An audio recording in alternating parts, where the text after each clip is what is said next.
Before we get started, we're going to do the RMZ 250. I forgot to say what tools you need.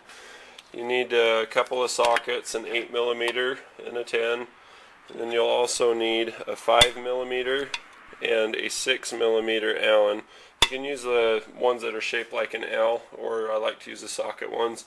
And you'll also need a 12mm open-end wrench. That'll be used for the timing chain tensioner.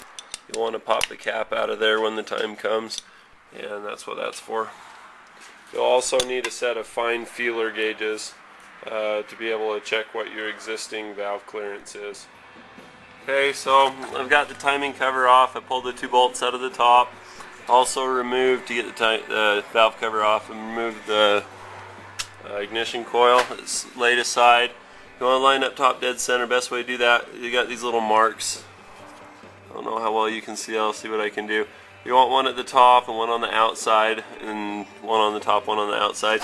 Basically, if you get down here, they line up across the top. And then for down here, I'm going to try like crazy to get a good shot of this. But basically, you just line up the timing mark in there. You can also pull out the spark plug and put a screwdriver down the hole and get it when it's at the very highest point.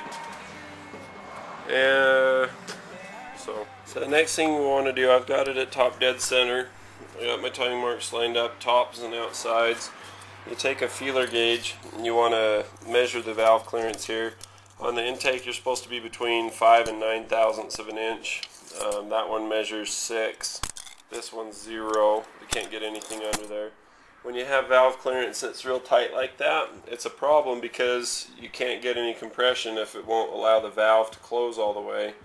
They wear out at the valve seats on the trumpet of the valve, and basically they just wear down to where they're too tight up against the pucks and buckets at the top. You'll know what I'm talking about a little bit later. But basically this one, it needs a thinner shim in there so that it allows the valve to close all the way. Okay, time lapse until I get this stupid spring out. That's what you've got. You've got bucket bolt and a spring. You set those aside in your magnetic dish or whatever you like. And then next up, we're going to pull all those bolts out.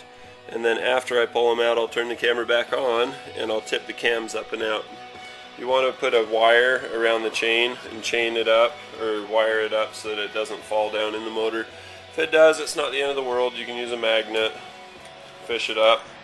We'll go from there.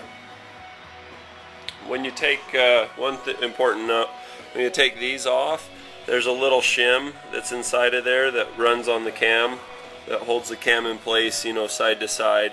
So you'll want to be really careful when you take these off not to drop that little shim down in there. They usually stick with oil, but not always. So the first thing we need to do is we need to detension the timing chain.